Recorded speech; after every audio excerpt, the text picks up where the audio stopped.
Et bonjour à tous et à toutes, j'espère que vous allez bien. En tout cas, ça y est, on a enfin clôturé cette bougie du mois de mars qui était très ennuyante. En plus de ça, on l'a clôturé en bougie de retournement, un doji au-dessus de la Tenkan, donc ça c'est quand même assez bullish, tout simplement parce que pour l'instant, ça montre que les vendeurs, eh bien, ils n'arrivent pas à faire passer le prix en dessous de ce support très important des 79 000 $. Pour l'instant, les acheteurs ont la main et ils gardent encore une fois le prix au-dessus des 80 000 $, donc ça c'est plutôt bon signe hein, lorsqu'on a le prix qui reste en clôture au-dessus d'un chiffre rond, eh bien ça veut dire qu'on va potentiellement pouvoir enfin rebondir, surtout avec un doji, donc qui est une bougie de retournement. Donc je pense qu'on a de grandes chances hein, dans le mois d'avril, en tout cas d'aller chercher un retest des 100 000 $ et potentiellement de clôturer en vert ici vers les 100 000, 105 000 à la fin du mois. Donc bien sûr on va aller plus en détail avec les graphiques à plus court terme, mais pour l'instant c'est ça que je vois, c'est que tant qu'on ne casse pas la Tenkan en bleu ici turquoise, eh bien on reste en bull run, et si on la casse, ça sera un premier signal bearish. Bien sûr quand je dis casser, c'est en clôture, parce que vous voyez qu'ici par exemple, les précédents bull run, à chaque fois qu'on a cassé la Tenkan, eh bien on n'est jamais repassé en dessous, ou lorsqu'on est repassé en dessous, c'était pour une phase vraiment de correction très importante avant de repartir. Là, on a cet exemple ici, on a cassé une fois la Tenkan, et ensuite on n'est plus jamais repassé en dessous, ou alors lorsqu'on est repassé en dessous, c'était soit pour ensuite vite reclôturer à l'intérieur, ou soit simplement eh bien, pour déclencher la phase de bear market. Voilà, c'est comme ça que ça s'est passé précédemment, et du coup, je pense que là, ça peut être la même chose. Donc, tant qu'on tient la Tenkan, eh bien, on peut toujours penser à un bull run avec nos objectifs déterminés à 1,414 de Fibonacci. Donc, j'ai pris le précédent top, le précédent point bas du bear market, et ça me donne une extension qui est très régulièrement visitée à chaque bull run. Donc, vous voyez qu'ici, on allait chercher les 1,414, les 1,618 et la hauteur de la flèche qui correspond à la hauteur du pattern reportant l'endroit de cassure. À chaque fois qu'on a cassé un triangle, on est toujours allé chercher au minimum le bas de cette flèche, et du coup, eh bien, on est allé chercher aussi les 1,618 et les 1,414 de Fibonacci. Donc là, la même chose, on allait chercher les 1,618, les 1,414 et la hauteur de la flèche. Donc pourquoi pas au moins répéter les 1,414 et les 1,618, ensuite à voir si on a assez de fuel ou pas pour aller chercher les 200 000 environ. Donc voilà, à chaque fois ça s'est passé comme ça, sauf en fait finalement ici où on a eu un double top avant de repartir à la baisse. On avait clôturé en dessous de la Tenkan, donc c'était pas ici un signal baissier puisque finalement on a repris à la hausse, on allait chercher un nouvel ATH avant de repartir. Donc voilà, c'est pour ça que moi je vais quand même aussi surveiller l'acquis jaune en mensuel, parce que là par contre lorsqu'on a cassé l'acquis jaune en mensuel, c'était vraiment le signe d'un bear market. Vous voyez qu'ici en fin de compte, on a cassé l'acquis jaune à la baisse, bien sûr l'acquis jaune était quand même elle suivait beaucoup le prix, donc forcément là on peut pas vraiment en parler, mais ensuite là elle s'est stabilisée, on a vu qu'on a cassé à la baisse l'acquis jaune, ensuite rejet, donc là c'était vraiment le signal de bear market. Ensuite, ici pareil, on a cassé l'acquis jaune sur cette bougie-là, on a retesté mais ça n'a pas marché, du coup bear market. Là, on n'a pas cassé l'acquis jaune en support parce qu'on a réintégré, mais lorsqu'on a cassé ici, c'était bear market. Donc voilà, il faudra vraiment tenir l'acquis jaune aux alentours des 65 000 $. Bien sûr, elle va continuer à monter, et je pense que le prix, de toute façon, n'ira pas chercher les 65 000, mais si on y va, normalement, elle devrait permettre au prix de rebondir pour mieux repartir, comme ça s'est passé ici précédemment. Donc voilà, pour l'instant, tout ça pour dire que je ne vois pas encore de bear market, j'ai toujours mes objectifs qui sont actifs. Alors maintenant, ce qui est rassurant aussi, c'est qu'on parvient actuellement à essayer de retester les 85 000, alors qu'on a eu, eh bien, vraiment cet événement qui va rester, à mon avis, dans les livres d'histoire. Ça va être cette photo de Donald Trump qui partage ses tarifs réciproques. Donc il avait annoncé un tarif de 10% de base à tous les pays, et ensuite au cas par cas, si jamais il y avait des tarifs déjà imposés par ces pays au-delà de 10%, eh bien, il prenait le taux, soi-disant qu'il a calculé avec son administration, et il allait diviser par deux ce taux pour ensuite donner son taux à lui. Donc par exemple la Chine impose soi-disant les États-Unis à hauteur de 67%, et bien les États-Unis vont eux imposer à 34%. Voilà, vous avez tout le tableau ici. Je vous ai mis également plus d'infos sur mon Twitter ici avec tous les chiffres, tous les taux. Et bien sûr, maintenant la question va être de savoir si tout ça, ça va permettre ou pas de rassurer les marchés. En tout cas, moi ce que je vois actuellement, c'est que le prix, il s'est maintenu. On va dézoomer bien sûr le graphique, et vous allez voir que pour moi, le prix s'est maintenu, et finalement, on est loin d'un bain de sang. Parce que beaucoup de personnes disaient que c'était la fin, qu'on allait partir en bear market, parce que les taux n'allaient pas rassurer les gens, et que voilà, ça allait corriger. Alors c'est vrai que ça a corrigé beaucoup, notamment sur le Nasdaq, qui a clôturé très bas. Il a eu sa plus grosse perte, en fin de compte, depuis le Covid en mars 2020. Donc là, c'est vraiment quelque chose d'assez lourd. Mais par contre, sur le BTC, on peut voir que vraiment ça s'est juste en fait stabiliser aux alentours des 85 000 $, et ça c'est très rassurant. Donc je vais vous montrer ce que ça a donné sur la bougie daily. Donc là c'était le jour avant l'annonce des tarifs. Donc là on était aux alentours des 85 000. Ensuite, le jour, donc juste avant les tarifs, le jour J, on est monté jusqu'aux 89 000 $ environ, 88 000, et finalement, à l'annonce des 10%, voilà, on est bien monté, et lorsqu'après il a annoncé qu'il allait par contre imposer à hauteur de moins 50% sur ce que les autres pays imposeraient, et bien là, ça s'est cassé la gueule, et on est tombé à 82 000 $. Mais on est loin d'avoir chuté plus bas que ce qu'il aurait fallu, parce qu'on a préservé en fait ce niveau de support très important des 82 000 $, même 80 000 ça peut être encore bon, et de toute façon on a ici la Tenkan en mensuel. Donc voilà, ensuite hier, eh bien, on pensait que ça allait continuer à chuter, finalement on s'est stabilisé sur la Kijun en daily, et là maintenant on a rebondi dessus, et aujourd'hui on est en train d'essayer d'aller chercher la Tenkan vers les 85 000 $. Donc je pense qu'on va réussir à aller chercher ça aujourd'hui, les 85 000 $, et ensuite il faudra impérativement la casse à la hausse pour montrer un signal de force et d'achat pour aller ensuite chercher, pourquoi pas, eh bien, les 92 000 $, qui est tout simplement le bas du précédent range. Vous voyez qu'ici, c'est le bas vers les 92 000 $, avec ce rebond ici, ce rebond, tous ces rebonds en fait finalement. Là, on a eu un rejet, un deuxième rejet, et du coup on va retester à mon avis cette partie, donc ça sera également l'occasion de retester le haut du nuage, parce que pour l'instant, le bas du nuage a fait office de résistance, on n'a pas encore parvenu en fait à réintégrer vraiment ce nuage. Je pense que c'est pour bientôt, et qu'on va pouvoir casser ça à la hausse. Donc là, une fois qu'on a cassé ça à la hausse, on pourra viser l'objectif des 100 000 $ que je me fixe, en tout cas avec ce pattern ici, donc ce triangle. J'ai pris tout simplement la hauteur du triangle, alors je vais dézoomer parce que ça me fait un peu n'importe quoi. Donc ce pattern en H4, voilà, on prend juste la hauteur en fait à l'entrée du triangle, qu'on reporte à l'endroit de cassure ici, et ça nous donne les 100 000 $. Donc ça, c'est pour ça que moi, d'après moi, on pourrait aller chercher les 100 000 $ d'ici la fin du mois, à mon avis, voire même d'ici les 10 prochains jours. Ça dépend vraiment de la réaction du prix actuellement, mais on n'est pas à l'abri d'avoir un gros W, et du coup ce qui pourrait nous permettre d'aller chercher ça. Donc voilà, pour l'instant, beaucoup de personnes sont un peu sur leur réserve. Je voyais beaucoup de monde très très bearish, mais finalement, avec cette réaction du prix qui nous forme en fait un W, ben pourquoi en fait rester bearish alors qu'au final, on n'a pas eu le bain de sang qui était attendu. Certes, le Nasdaq a réalisé sa pire journée depuis mars 2020, mais à côté de ça, le Bitcoin, lui, a réalisé en fait une journée tout à fait normale par rapport au reste de ces derniers jours. Vous voyez que on est très stable, on ne fait pas de nouveaux points bas. Au contraire, en fait, on a réussi à rebondir, à préserver un support important. Donc pour moi maintenant, en fait, ce qui va se passer, c'est que tout simplement, il va y avoir une période de négociation avec Donald Trump, bien sûr, qui va pouvoir discuter avec tous les pays qui vont vouloir négocier. Je vois pas en fait l'intérêt des pays d'escalader encore un peu cette discussion sur les tarifs.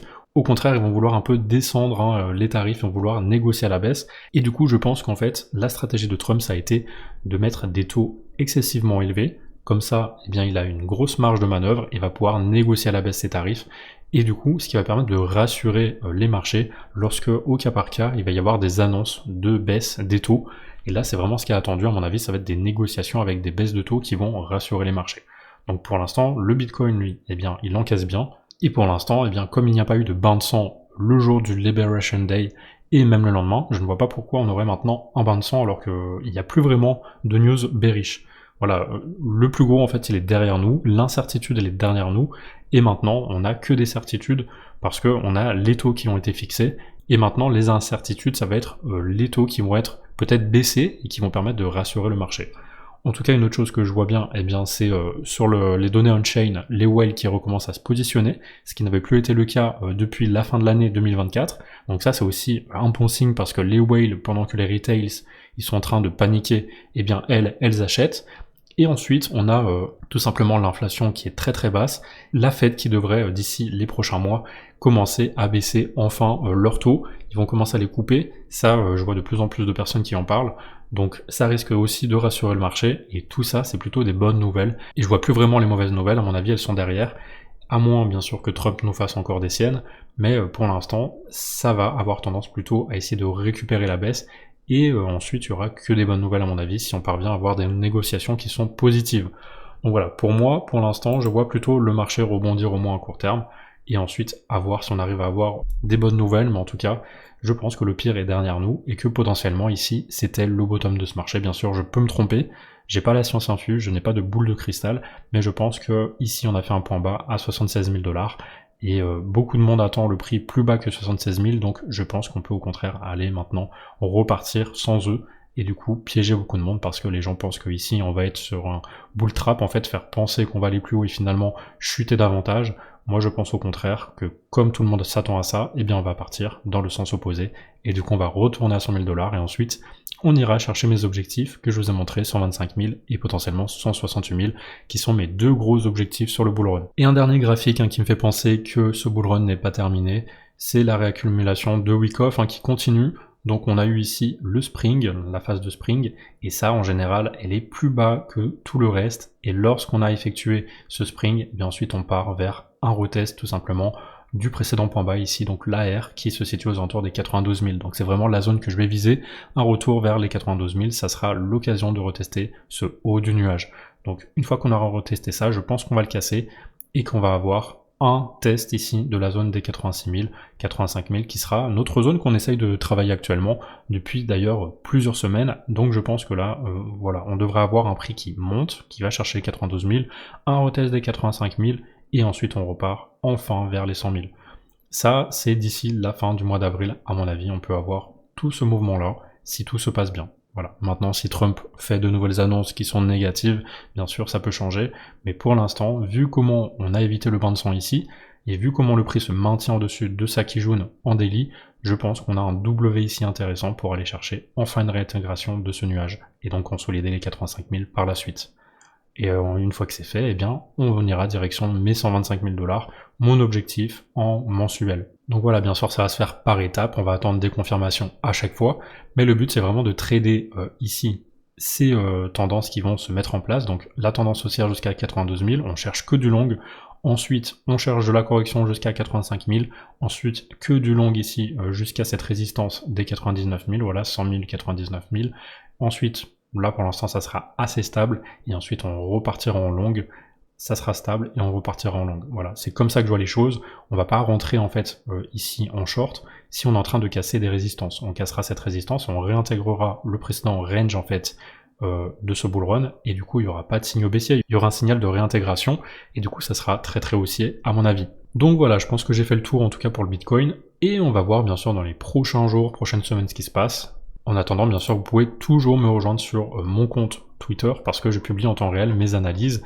Voilà, comme ce matin, je vous ai montré que finalement, moi, je voyais toujours un rebond et je vous donnais, bien sûr, mes infos avant cette vidéo. Donc, n'hésitez pas à me rejoindre sur Twitter, sur Telegram également parce que je relais les mêmes infos et je publie également mes trades en temps réel. J'ai publié, par exemple, tous ces trades. Vous voyez, j'avais publié ici comme quoi je passais en longue et finalement, eh bien, sur le Telegram, j'ai publié tous mes trades avec tous mes signaux d'entrée, mes stop loss et mes TP, avec toujours des ratios supérieurs au moins à 3 ou 4. Voilà. Et à chaque fois, j'ai quand même un bon win rate avec plus 30%, plus 52%, plus 6%, ensuite un moins 10%, ça c'est moins 1 R, plus 7% et plus 15%. Vous voyez que c'est quand même plutôt en positif. Donc je vous invite bien sûr à me suivre aussi sur Telegram pour avoir tous ces signaux en temps réel. Je les publie seulement sur Telegram et sur le Discord, vous avez tous les liens en description. Et avant de passer à la suite, énorme bon plan chez ZoomX en ce moment, vraiment c'est gratuit, donc allez participer, vous n'avez rien à perdre et tout à gagner. Vous allez donc pouvoir participer à ce tirage au sort pour gagner jusqu'à 10 BTC qui seront distribués bien sûr parmi tous les participants. Donc allez vous inscrire si c'est pas déjà fait chez ZoomX, vous avez mon lien en description et ensuite cliquez sur enregistrer et là vous participerez automatiquement à ce grand tirage au sort et en plus vous allez pouvoir participer tous les jours à ce tirage au sort pour gagner des cryptos et des cadeaux tous les jours. Donc tout le mois d'avril vous allez pouvoir participer. Tout ce que vous avez à faire c'est descendre ici, cliquer sur check-in. Et là, vous aurez un ticket, voilà le ticket du jour pour participer et tenter votre chance. Donc là, je le fais en temps réel. Et est-ce que je vais gagner quelque chose d'intéressant? Aujourd'hui, j'ai gagné donc 1000 pp. Voilà, donc j'ai gagné 1000 pp, mais sur 30 jours, ça peut être super intéressant parce que ça fait des cryptos qui sont gratuites, voire même des bons de 10 $, un Ethereum, un BTC. Vous avez pas mal de cadeaux aussi dans la vie réelle. Bref, je vous invite vraiment à participer tous les jours parce que c'est que du profit. Vous n'avez rien à engager, rien à perdre. Et du coup, voilà, c'est cadeau, c'est pour les rats, pour ceux qui veulent gagner des cryptos sans rien faire, vous avez juste à participer, ça prend 30 secondes. Vraiment, je vous ai montré, ça prend quelques secondes, et là, c'est fait. Donc, même chose, après, vous avez la possibilité, bien sûr, de gagner des tickets si vous déposez de l'argent sur la plateforme, si vous faites du trading, mais ça, c'est pas du tout obligé. Vous avez vu, j'ai pu juste claim, en fait, chaque jour, en fait, un ticket. Donc là, ça fait 3 jours déjà que je claim Donc j'ai raté le premier jour, mais ça fait 3 jours que je claim et 3 jours que je gagne des cadeaux. Et ensuite vous aurez bien sûr tous vos cadeaux qui seront disponibles dans le centre de récompense. Vous voyez, tous les jours moi j'ai gagné 1000 PP jusqu'à aujourd'hui, et j'espère un jour gagner potentiellement un BTC, un Ethereum ou toute autre chose. En tout cas, je candidate aussi pour les 10 BTC, voilà, si jamais je gagne, je partagerai bien sûr avec vous. En tout cas, n'hésitez pas à vous enregistrer, et c'est pas encore déjà fait, vous pouvez également utiliser mon lien en description et en commentaire épinglé, parce que je partagerai bien sûr les gains si j'en ai avec toutes les personnes qui auront suivi mon lien. On passe maintenant à l'analyse de l'Ethereum, et pour l'instant on voit qu'il est toujours à l'intérieur de ce grand triangle de consolidation de plusieurs années, et on attend toujours qu'il parte en bull run, parce que pour l'instant il n'a pas eu de bull run. Pour l'instant on a une consolidation à l'horizontale, et on a surtout un retest du bas de ce triangle. Donc là on est en train de former un énorme triangle, et on espère en tout cas qu'il va parvenir à rebondir ici, ou maximum sur les 1600 $, qui donnerait en fait un triangle un tout petit peu plus grand, mais qui permettrait encore une fois de continuer ici à relier ces points bas entre eux. Donc pour l'instant je vise un rebond entre ici et 1600, donc j'espère que le point bas est fait, et que maintenant on va pouvoir aller chercher la Kijun ici aux alentours des 2800 $. Faudra regagner la Kijun et la Tenkan en support pour vraiment dire qu'on est enfin reparti en bull run. Pour l'instant on est juste sur potentiellement une correction qui va venir de cette tendance baissière qui s'est installée sur le court terme, donc correction, et là il faudra regagner tout ça, parce que sinon on risque juste d'aller chercher encore une fois une tentative de rebond sur le bas de ce triangle, et après peut-être qu'on pourra enfin avoir notre bull run qui va se déclencher. En tout cas on a touché une première fois ici les 0,382, on est même allé entre les 0,382 et les 0,5, tout à fait comme ici on l'a fait une fois. On allait chercher un retest entre les 0,382 et les 0,5 de Fibonacci, et ce qui a déclenché le bull run. Donc potentiellement ici, on a eu notre retest, et maintenant, eh bien, on peut continuer la hausse, même si elle est un peu lente, même si c'est très très mou, mais on peut aller chercher eh bien, notre objectif dans les prochains mois, je pense d'ici 2026, peut-être fin d'année 2026. En fait, il faudrait que ça prenne le plus de temps possible à monter. Je sais que ça va être chiant, mais il faudrait que ça prenne le plus de temps possible à monter. Parce que maintenant, on a en fait cette trendline ici qui est en pointillé et qui relie tous les points bas précédents entre eux et ensuite les résistances. Donc là, ça veut dire que prochainement, lorsqu'on va pouvoir retester ça, ça sera une résistance et probablement le top du bull run sur l'Ethereum. Donc c'est-à-dire que si on touche ici, on a quand même de grandes chances d'être rejeté, et du coup ça serait probablement le top de ce bull run, donc aux alentours des 8000 $. Maintenant, si on parvient en fait à aller beaucoup plus haut, vers ici par exemple, en août 2026 ou après ou avant, eh bien on peut espérer aller chercher les 14 000 ou les 15 000 $ par exemple. Donc là, ça sera vraiment une question de timing, plus ça va prendre du temps et plus on peut essayer d'aller plus haut.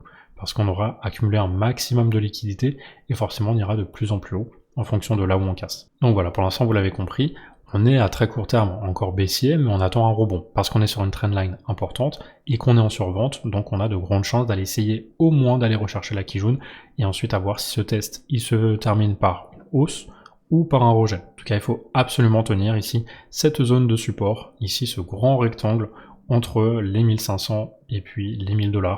Ça va être la zone sur laquelle on a rebondi en fait sur le premier bull run ici, c'était vraiment le top, et finalement c'était la zone de bottom sur le précédent bear market. Donc vraiment c'est une zone de rebond importante. Le Solana, on est allé un peu en dessous finalement de ma zone en fait que j'avais tracée, donc le bas de ce range qui dure depuis déjà le mois de mars 2024. On voit qu'on a un range ici et que finalement on est en train d'essayer de casser ce range. Mais on a toujours ce double top ici avant de repartir qui permet d'avoir aussi un support important vers les 110 $. Donc là pour l'instant on a juste en fait deux mèches sur les 110 $. Et vous voyez qu'à chaque fois en fait finalement qu'on va tester les 110 $, et bien c'est pour aller chercher un nouvel ATH. On a testé ici les 110 $, ensuite on allait chercher un ATH. Donc là on a testé 2 fois les 110 $. Vraiment c'est la dernière zone avant d'aller chercher les 80 $ ensuite, qui est la zone des 0,5 de Fibonacci. Les 110 $ en réalité c'est les 0,382 de Fibonacci. Donc c'est une zone de convergence entre cette zone en fait où on a eu des rejets par le passé, ensuite des rebonds, et donc maintenant je pense qu'on peut aller chercher déjà premièrement on va dire le milieu du range vers les 186 $, ça permettrait de retester la Tenkan ici, de la regagner, ensuite de se heurter au nuage et de voir si on parvient à recasser la Kijun vers les 200 $, très important, et si on regagne ça, bien sûr avec potentiellement de la consolidation par-dessus, et bien ensuite on pourra aller chercher le haut de ce pattern vers les 320 $ environ. Et là une fois qu'on a testé ça, on peut avoir un rejet, chercher une rotation partielle ici pour mieux repartir et aller casser ce range par le haut, parce que je pense que la finalité ça reste la cassure de ce range par le haut, et ensuite eh bien une zone pourquoi pas des 800 ou des 900 $, en fonction bien sûr de là où on va casser. En tout cas pour l'instant je reste quand même assez convaincu que le bull run n'est pas terminé, et donc comme il n'est pas terminé, il n'est pas terminé également sur les altcoins, et c'est pour ça que pour le Solana je pense qu'on peut avoir une réintégration très rapide de cette trendline ici, donc ce bas de range, et ensuite repartir, parce qu'on est largement en fait en survente, et à un moment donné, ce bas de nuage en fait fait office de support, et permet de rebondir parce qu'on a toute une zone de convergence. Donc là aussi je m'attends à un rebond, on verra bien. Passons à la suite, sur le Dogecoin, donc pour terminer, alors là je n'ai rien touché, hein. C'est toujours la même trendline en bleu que j'ai tracée il y a un petit moment, et vous voyez qu'à chaque fois qu'on a en fait un cycle, on a toute la phase de bull run, de bear market, de consolidation et ensuite on casse à la hausse, donc bull run aéro déclenché, bear market consolidation et on recasse à la hausse, bear market consolidation et bull run. Donc là je pense encore une fois que comme on a eu un double rebond sur cette partie bleue, et bien à chaque fois on décolle. Voilà, double rebond partie bleue, on décolle, double rebond sur la partie bleue, on décolle.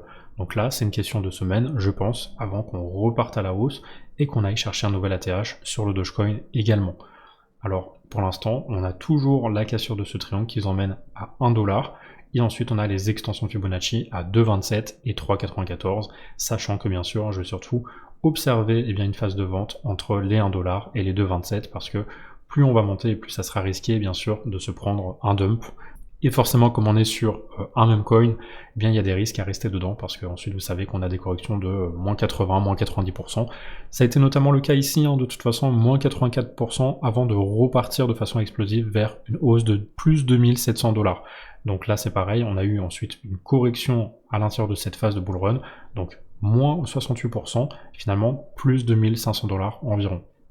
Et là maintenant on est sur une phase descendante à moins 68%, d'ailleurs on a un peu remonté, donc maintenant moins 60% environ, moins 64 on va dire, et là on peut très bien avoir une phase de hausse qui serait environ de plus 469% pour aller chercher les 1 $, voire même si on allait chercher en fin de compte les 2,27, ça nous ferait une hausse d'environ 1200%, donc finalement pourquoi pas, c'est pas si déconnant. Si on regarde les précédentes explosions, après avoir fait un moins 80% ou un moins 70%, on a eu toujours des phases de plus de 1000%, et là c'est une phase de 1200% environ, donc voilà, pour l'instant, il y a tout qui me dit qu'on n'a pas terminé ce bull run et qu'on peut toujours aller chercher une hausse après avoir corrigé un petit peu. En tout cas, pour l'instant, on a corrigé de moins 68%, donc ça serait un peu dommage de revendre maintenant sur un support important. C'est une zone de convergence parce qu'on a également eu ce rejet par le passé et maintenant ça devrait faire office de support. Vous voyez qu'ici, on a eu en fait un rejet ici, ensuite là on a eu un rebond, un rejet, un rebond, un rejet,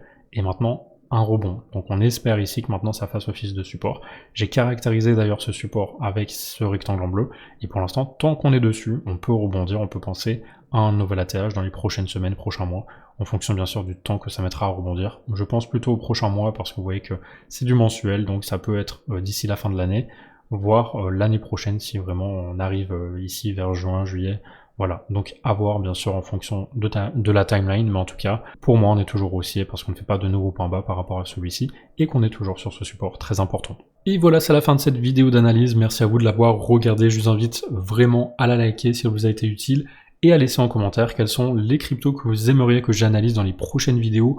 Pour l'instant, vous voyez que j'analyse surtout les mêmes, parce que ce sont les principales sur lesquelles je suis positionné moi-même, et sur lesquelles, eh bien tout simplement, on me demande des analyses, donc comme ça je fais les deux, je montre les cryptos sur lesquels je suis, et en même temps, eh bien j'analyse les cryptos sur lesquels vous êtes aussi, mais c'est vrai que pour l'instant j'analyse un peu moins les altcoins, tout simplement parce que elles sont très dépendantes de ce que va faire le Bitcoin, et comme pour l'instant on est sur une zone un peu d'incertitude qui commence peut-être enfin à montrer un peu de vert, eh bien c'est vrai que je vais pouvoir reprendre d'ici les prochaines semaines les analyses sur les altcoins, mais voilà, à part vous dire acheter en DCA sur les cryptos que vous surveillez, je peux pas vous dire grand chose de plus. Les objectifs, ils vont bien sûr se déclencher petit à petit, et là je serai plus à même de vous montrer des targets haussières, et c'est vrai que pour l'instant, je préfère vous dire surtout d'acheter en DCA, et on verra avec le temps si c'est le moment de revendre ou pas, en fonction des objectifs qui seront atteints.